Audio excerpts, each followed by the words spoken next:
Gusto ng Panginoon o gusto ni Apostle Paul, pinipray niya Apostle Paul na ang bawat isa na magpalataya na mga anak ng Diyos ay baguhin ng Panginoon yung sa pangloob-looban natin. Yung sa ating inner being. Ito po yung parte ng ating buhay na hindi nakikita sa iba. Maaring ang ating mga mukha ay makita sa ibang mga tao.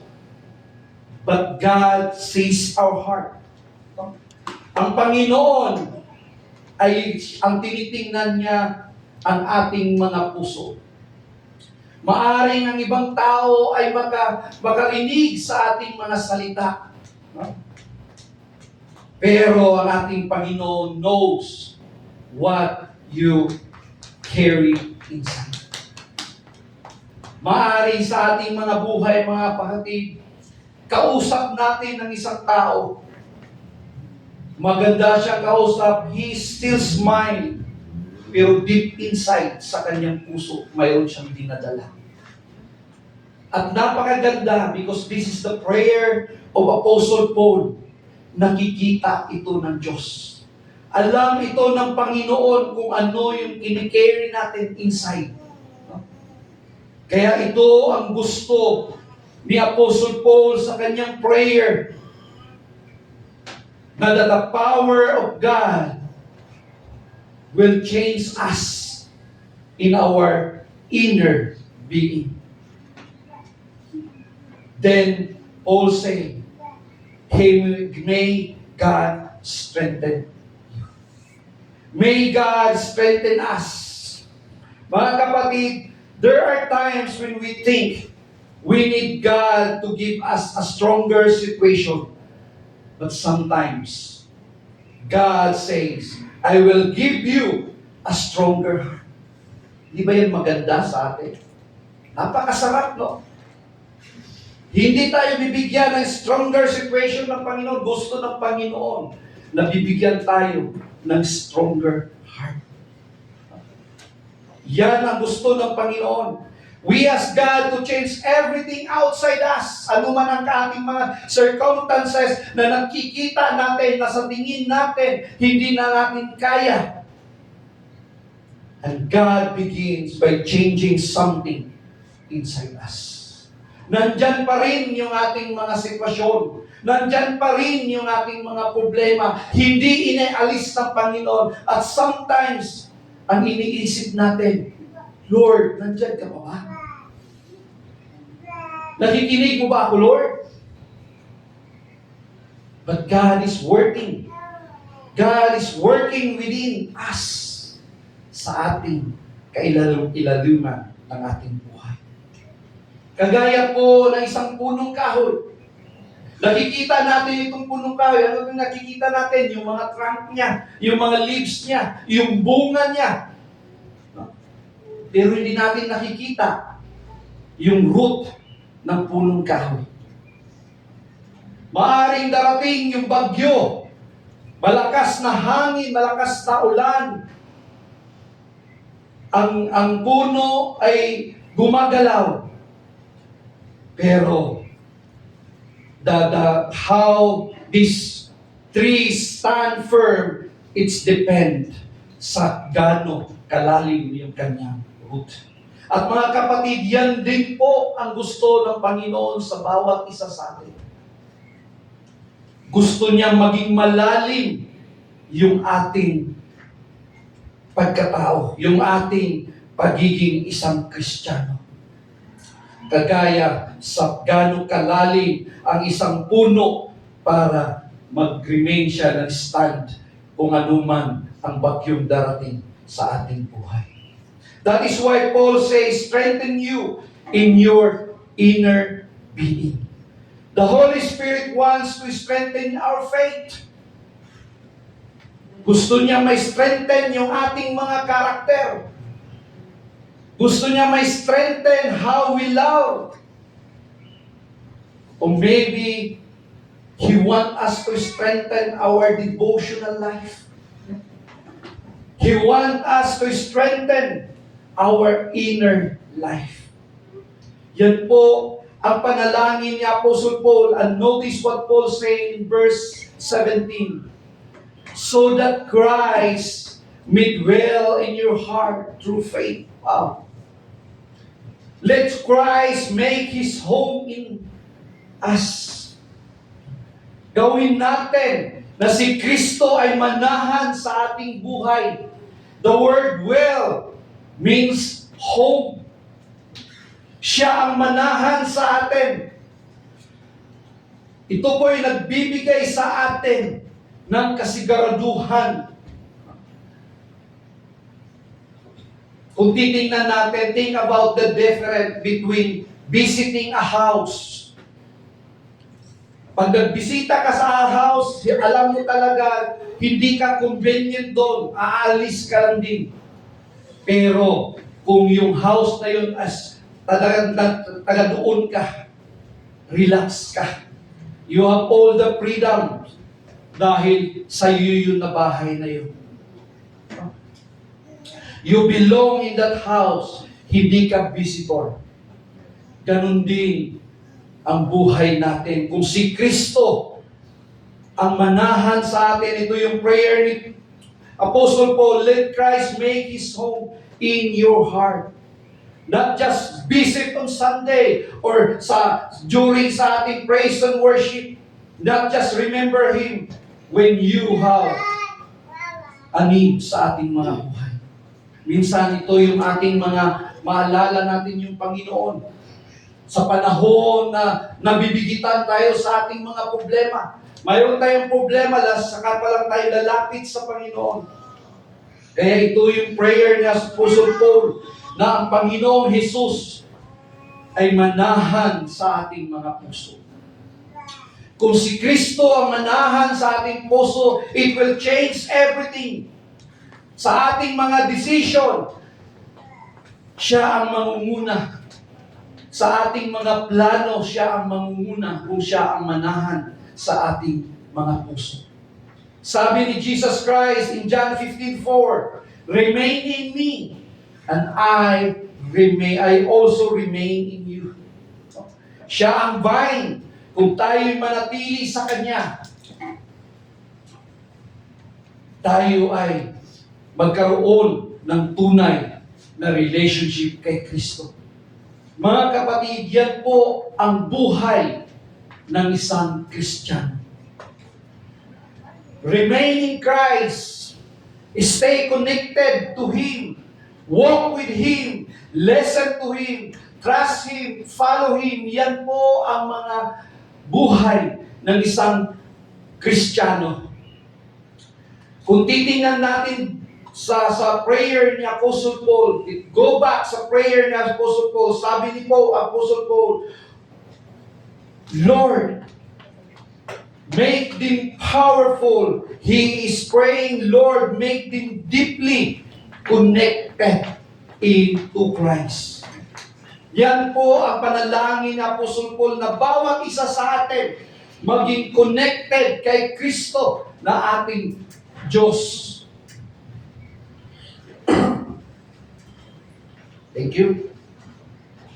Because when Christ dwells in us, His life begin to shape our lives. Amen? Kung si Kristo ang manahan sa atin, it will change our character to be a character of Jesus Christ.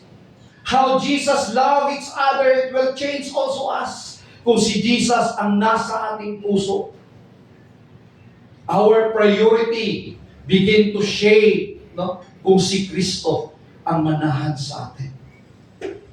Kaya mga kapatid, we should be rooted in the love of Christ.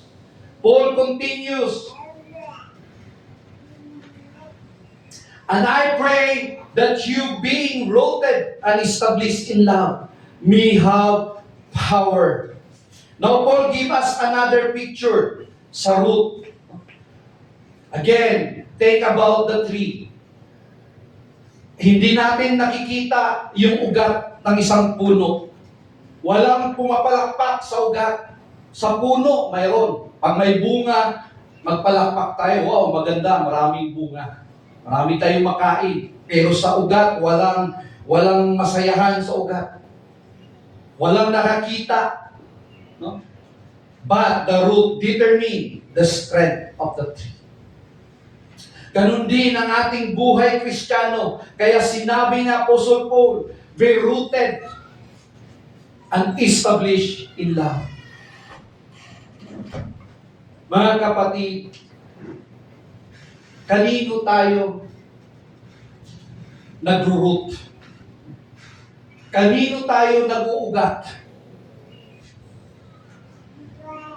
Sometimes, umaaring we are rooted sa mga people na kung saan ito yung palaging nag-a-approve sa ating mga ginagawa. Sometimes, we are rooted sa ating mga success.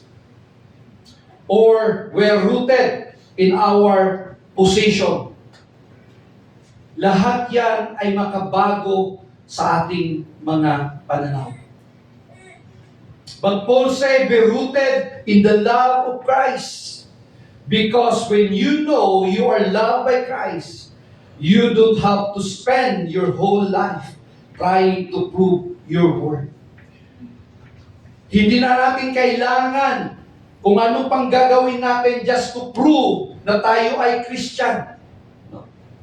It will just flow how we think, how we act, paano yung ating mga pananaw. It will change everything kung si Kristo ang mangunguna sa atin. Amen? Kung siya ang mangunguna, hindi yung ating mga gustong maabot sa buhay. Because lahat yan, it will change our direction. It will change our decision making. Kung ang ating tinitingnan, we are rooted in our success or in our position. Again, the prayer of Paul is be rooted in the love of Christ. That means, when we give, we don't need recognition. Kung tayo magbigay, hindi tayo kailangan ng recognition. Kung tayo tutulong, hindi natin kailangan na palakpakan tayo. Kung tayo tutulong, hindi kailangan na maghingi pa tayo ng thank you sa binigyan natin. We give because we love God. We give to somebody because we love God. You can love without receiving anything in return because your root are somewhere deeper. Your root is in Christ. Paul continues, grasp how wide and long and high and deep in the love of Christ. Mga kapatid, sometimes we know at palagi nating pakinggan, Jesus loves me. Sino nakarinig niyan? Jesus loves me. No? Palagi natin yan napakinggan. But Paul is praying that we would experience the deep love of that love, or the deep of that love. Gusto ni Apostle Paul na ma-experience natin, yes, Jesus loves us. No? Jesus loves us. But the prayer of Apostle Paul is ma-experience natin yung kalalim-laliman ng pag-ibig ni Kristo sa bawat isa sa atin. Mayroon pong kaibahan between knowing something in your mind and knowing it in your heart. Anong kaibahan nun? Yung alam mo lang, yes, Jesus loves me.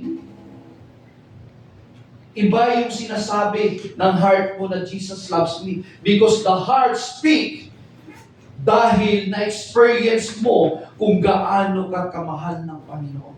Amen. Amen. Na-experience mo kung gaano ka kamahal ng Panginoon. That is why your heart speak na minahal ka ng Panginoon. Hindi lang galing sa ating mga isipan. You can know that God loves you, but Paul wants you to live from that love. When you wake up in the morning, Ano ka ang mga sinasabi natin? Alam kaya natin na paggising natin sa umaga, minahal tayo ng Panginoon? Yes. Because buhay ka pa, nakagising pa tayo. Yan po ang pag-ibig ng Panginoon. When you make a mistake, God's grace is still working in me. We can say that. No? Kung mayroon tayong magawang kasalanan, God's grace is still working sa buhay natin. No? When you pray, I am coming to the Father who loves me. Yan po ang ating maisipan kung tayo ay manalangin. Lahat po yan ay magbago. No? That it changes the way we live kung ating naintindihan ang pag-ibig ng Diyos, kung ating na-experience ang pag-ibig ng Diyos. At ito, maganda mga kapatid, do you know God's power is working within you? Alam ba natin na yung power ng Panginoon is working within us? Then Paul reaches, ito po ang pinaka-mataas na verse na sinabi ni Apostle Paul dito. Verse 20. Now to Him who is able to do immeasurably more than we ask for, or more than we ask or imagine, according to His power that is at work within us. According to His power that is at work within us. Mga kapatid, I want you to notice those last words. His power that works within us. Tayo ba'y naniwala niyan ngayon na ang Panginoon ay, yung power ng Panginoon ay nagtrabaho sa atin, mga buhay? Did you experience that in your life? Amen. His power that is at work within us. God's power is not only something we hear about externally. God's power is not only something we experience in a powerful worship service. God is working within you. Every time you choose prayer instead of giving up, kung mayroon tayong mga problema, God is working in us. Every time na mayroon tayong mga katunggali o mga discussion, but you choose love, God is working. You choose pakumbaba sa ibang mga tao, God is working sa buhay natin.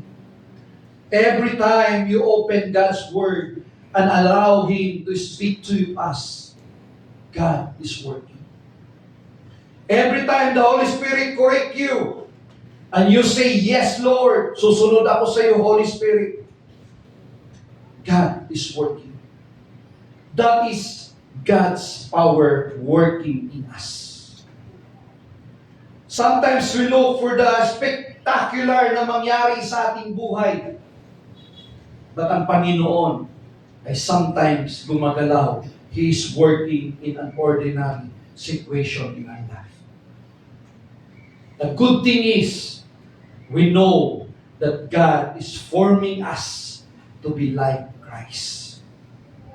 His power is working us, shaping us to be like Jesus. To be like Jesus. That's the power of God sa buhay natin. Kung titingnan natin ito mga kapatid, He is able to do immeasurably more than all we ask or imagine. That means our God is bigger than our imagination. He can do everything. He can do everything for us because He is our powerful God. At sometimes, He do without knowing. No? He do without us knowing. Hindi natin alam sometimes na ang Panginoon ay gumagawa na sa ating buhay. No?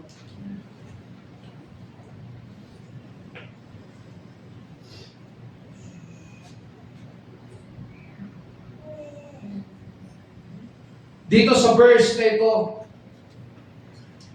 ang Panginoon o si Apostle Paul, hindi niya sinabi na magawa natin lahat kung ano yung makakaya natin. Sinabi niya, according to His power. Tandaan natin yan, mga kapatid, in everything, in every situation we have sa ating mga buhay. Hindi natin kaya yan.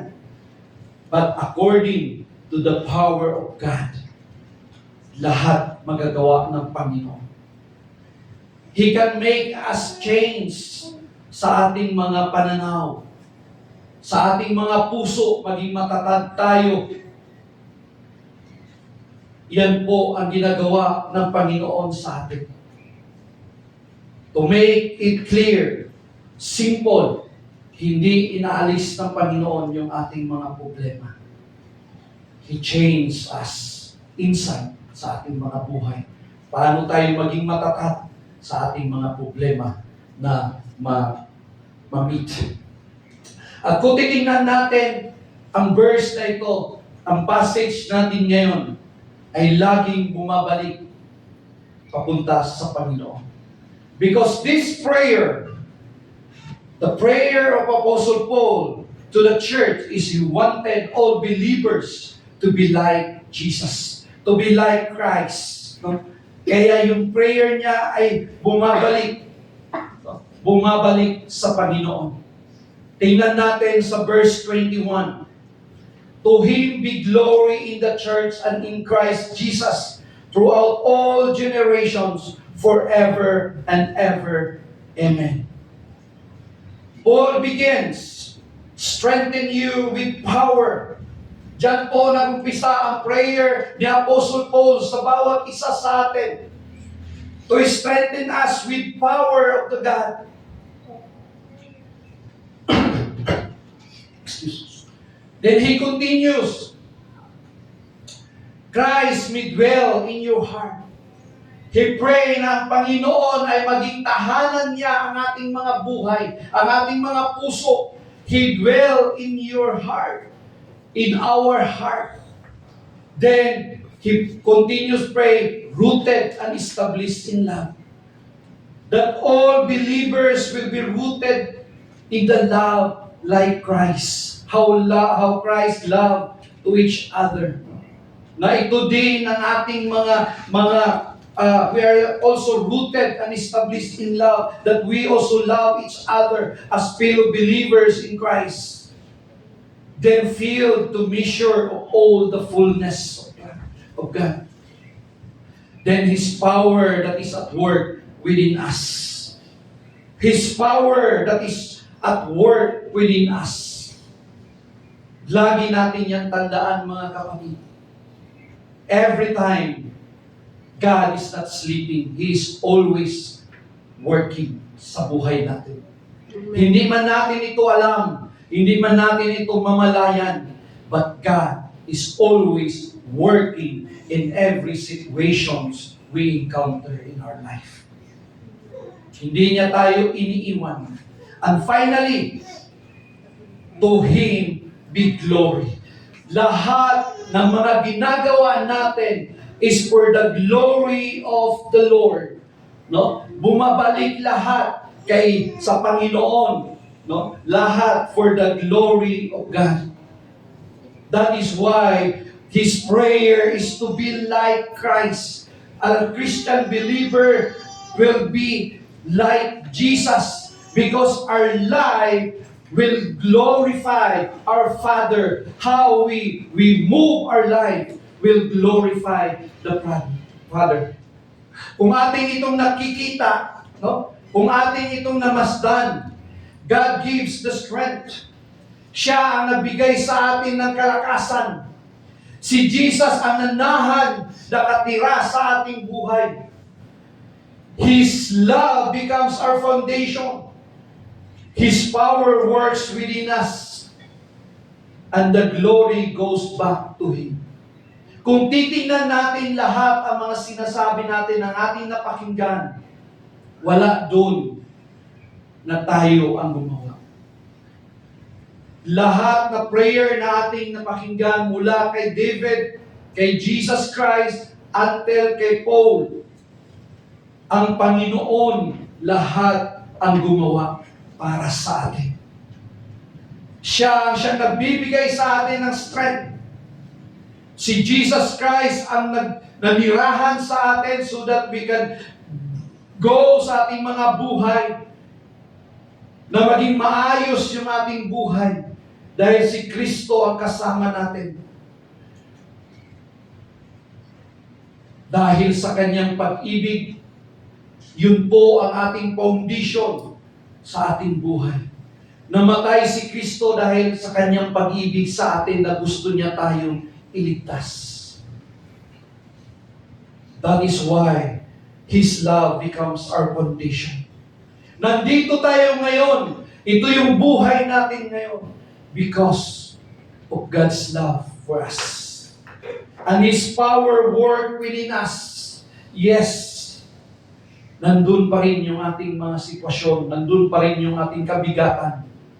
But God's power always working in our life. And all of this for the glory of God. Dahil sa lahat ng ating mga ginagawa, para sa Kanya lahat. That's a Christian life. Yan po ang buhay ng isang Kristiyano. We don't walk in God's power so that people will admire us. Hindi tayo lumalakad sa power ng Panginoon para yung ibang tao mag-admire sa atin. We walk in God's power so people will see Christ in us. Amen? Amen. We walk in God's power so people will see Christ in us. Mga kapatid, let's bring this prayer personally to you. Gusto kong madama natin personally itong prayer na ito. Again, for the last 2 Sundays, at 3 ngayon, we listen to David's prayer. We listen to Jesus' prayer. And today, Paul is praying for the church. And I believe Paul's prayer can become our prayer today. Pwede nating buksan ang ating mga puso at ating pray itong prayer ni Apostle Paul na ito din ang ating prayer sa ating buhay. I hope na ito yung prayer natin sa ating mga puso ngayon. Lord, strengthen me in my inner being. Okay, tayo lahat. Okay? Make this prayer sa kwan nyo. Tayo lahat. Tayo naman kayo. Sige, tayo na lang. Matapos naman din tayo. Sige. Lord, strengthen me in my inner being. Let's go. Go. Lord, strengthen me in my inner being. Lord, let Christ dwell deeply in my heart. Lord, root me in the love of Christ. Lord, teach me to trust your power. And finally, Lord, let everything you do through me bring glory to you. Amen. Hallelujah. Before we ask God to change everything around you, let Him strengthen something within you. Because when God's work within us, He can work through us. And let's remember Paul's great declaration. His power that is at work within us may not know everything God is doing. You may not see everything God is doing, but you can trust the God who is working. Bilingin ko ang mga praise and worship team. Walk in the power of God. Not because you are strong, but because He is. Not because you know everything, but because He is able. Not for our glory, but for His. To Him be glory in the church and in the Christ Jesus throughout all generation, forever and ever. Amen. Let's bow down our head. Thank you, Lord, for the prayer of Apostle Paul to every one of us today. Thank you, Jesus, because you're working in our life, Lord, in our inner being, O Lord. You want us, Lord, to be strong in any circumstances we meet, Lord, in our life. We experience in our life. Thank you, Lord, for reminding us once again that you are always working. Even hindi namin alam, Panginoon. Salamat, O God, for your words that remind us today that we can walk in your power, O Lord. We can walk to the power of God. Thank you, Lord. And I pray, Lord, as we go out in this place, may your abundance be upon your people, Lord. You are a God. You are a powerful God. Thank you, Jesus. In Jesus' name. Amen. Let us remain standing in response to God's word. Let us continue to walk with the power of God. Alam niyo ba mga kapatid, sa ating mga buhay, our God allows us to experience things kahit na mahirap. Bakit nga ba? Because our God wants us to depend in Him. Our God wants us to depend in His power. Because in the very beginning, we are already His. So this morning, church, let us surrender everything na nagbabago po sa ating mga isipan. Kahit anong problema pa po yan. Our God is able, He is conqueror. Kahit po yung kamatayan, God has overcame that. Amen? It is because of who our God is. He is the God of gods, He is the Prince of Peace, and He is the Lord of Lords. Let's sing the song because of who you are. Because of who you are, I give you glory. Because of who you are, I give you praise. Because of who you are, I will lift my voice and say, Lord, I worship you. Because of who you are, sing it once again. Because of who you are.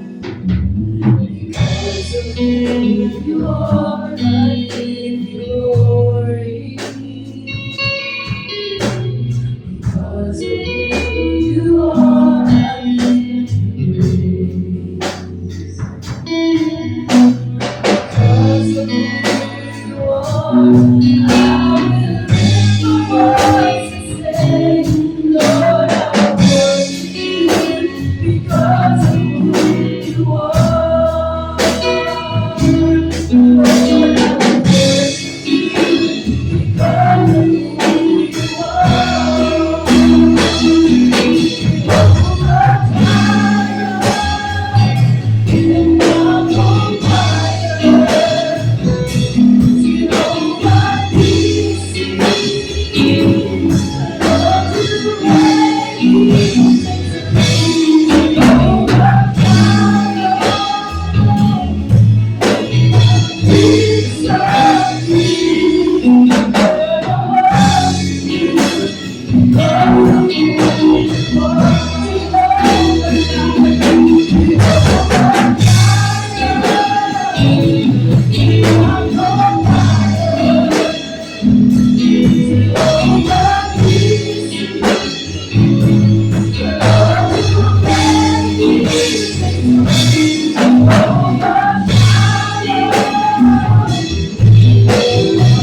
the grace of our Lord Jesus Christ, and the love of the Father, and the fellowship of the Holy Spirit be unto us from this day until the day of the coming of our Lord Jesus Christ. Ang lahat magsabi, Amen and Amen. Good morning. Amen. Mr. Nancy sa Young People, yung candidate na apat nandito ngayon for water baptism dito sa akin, kay Brother Rugan yun. And also welcome sa ating mga first timer. Yes, nasa likod ng Pastor Jacob Joy. Welcome and Agent Jay.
Thank you.